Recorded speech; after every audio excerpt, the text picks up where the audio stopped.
President Trump, he's been on a temper tantrum every day about me, talking about things, and everything he's saying is not true.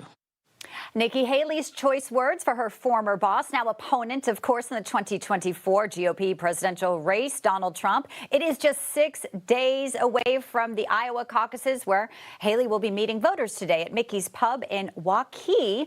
It is a snowy, cold day there, and joining us right now is Republican presidential candidate Nikki Haley. Ambassador, welcome into Newsline. It's good to have you here with us today. Thanks so much for having me from very snowy Waukee, Iowa. Well, we've been seeing the images there, but I guess it is winter and it is Iowa. So let's jump into it. One of your surrogates, Don Bolduc, this morning here on Newsmax says this is a two-person race, saying it's basically you and it's Trump. So tell our audience on Newsline, what do you think success would be for you in Iowa? Is it second? Is it third? And it's sort of a signal to Ron DeSantis to hear this is a two-person race. Our goal is to be strong in Iowa, strong in New Hampshire, strong in South Carolina. We won't know what strong looks like until we see Election Day and see how the numbers fall out. But we feel really good. The momentum on the ground is good. People are excited. They're ready to caucus. They've had enough of the TV commercials and the mailers and all of that now they're ready to go to the polls and make it happen. And so we're excited. We're continuing to get good crowds. We're continuing to get good momentum, and we're going to fight until the very end. Fight until the very end. So when we talk about a path forward, though, it obviously goes to New Hampshire, and some are saying, Donald Trump leading in the polls. There were polls showing today, fresh data saying you're surging. Some you say you're cooling. How much do you believe in that? Well, I think you never really know a poll until Election Day, but I think what you can look at and see is that the polls are consistently showing that there's a narrow margin between me and Trump in New Hampshire. The polls continue to show that we are surging in Iowa and getting further and further into second place. And I think that, right now we're in second in Iowa, second New Hampshire, second in South Carolina. That's a great place for us to be. We got one more fella to catch up to, and so we're going to continue doing that. All right, and you just got an endorsement today from Judge Judy. Obviously, independent female voters will be a part of the election this year.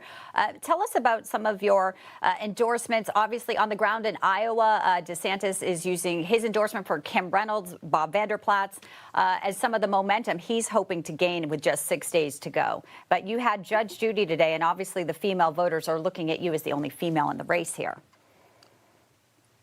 Yeah, I mean, look, we have had people, what I love is we've got people coming out that are voting for the first time that have not been politically active because they know that we need a new generational leader. They know that we have to leave the negativity and baggage behind. They know that we've got to start working on solutions going forward. And so, yes, Judge Judy, a strong woman who says her piece. We're excited to have hers. But we've also had people like Marlis Patma, who was the former director of Right to Life in Iowa, and she has come out and endorsed us strongly, too. So, we've gotten it from many farmers in Iowa. We've gotten it from women in Iowa. We've gotten it from, all types of people. And that's what we want. This is, I continue to say Republicans have lost the last 7 out of 8 popular votes for president. That's nothing to be proud of. We should want to win the majority of Americans today. But the only way we're going to win the majority of Americans is we have to fight forward for a new generational leader. Today, Donald Trump is in D.C. For his immunity case in the appeals court there as your former boss. And you said you believe he should be left on the ballot. You've also said chaos just follows him. Is some of the chaos, though, not of his own causing? When you have people like a Secretary of State removing him from a ballot, does it take 2 to tango? Is there any sympathy for you for what you're seeing Donald Trump go through in some way as someone who once was your boss? Absolutely. I've said rightly or wrongly, chaos follows him. I mean, we've seen some of these cases have been incredibly political. We've seen other cases where, he can be his own worst enemy and he gets himself into trouble. Either way, chaos follows him. And, what I have said is he absolutely should be on the ballot. This is a door we never want to open because once you open this door, you can't close it. And we can't have other people deciding for us who should and shouldn't be on a ballot. I will defeat Donald Trump fair and square. I don't need anybody throwing me off the ballot to do that. And I think we need to be really careful. Supreme Court needs to respond very quickly on this before other states start to move forward. Would you pardon Donald Trump?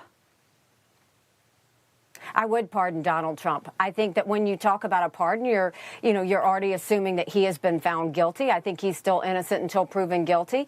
But I think what's important is the last thing we need to see is an 80-year-old president sitting in jail. I think that further divides our country. So for the good of the country, I absolutely think that the right thing to do would be to pardon Donald Trump. Finally, Ambassador Haley, last question. Do you think Joe Biden ultimately will be the nominee, no matter who gets the GOP nomination? Do you think you'll be going up against President Joe Biden? I mean, I think that, what keeps me up at night is what happens between now and Election Day. I think that what they're trying to do is Joe Biden's trying to hang in there until he can turn the reins over to Kamala Harris because they know Kamala Harris can't win. It should chill every American spine at the thought of a President Kamala Harris. That's why in every one of those head-to-head polls, you see Trump, he defeats Biden by 2 points, maybe 4 in Wall Street Journal. That's margin of error. It'd be another nail-biter of an election. In every one of those polls, I defeat Biden by double digits, 17 points in the Wall Street Journal poll. You're going in there, you're winning more than the presidency. That's governorships, that's the House, that's the Senate, that's school boards. That's a mandate to go into D.C.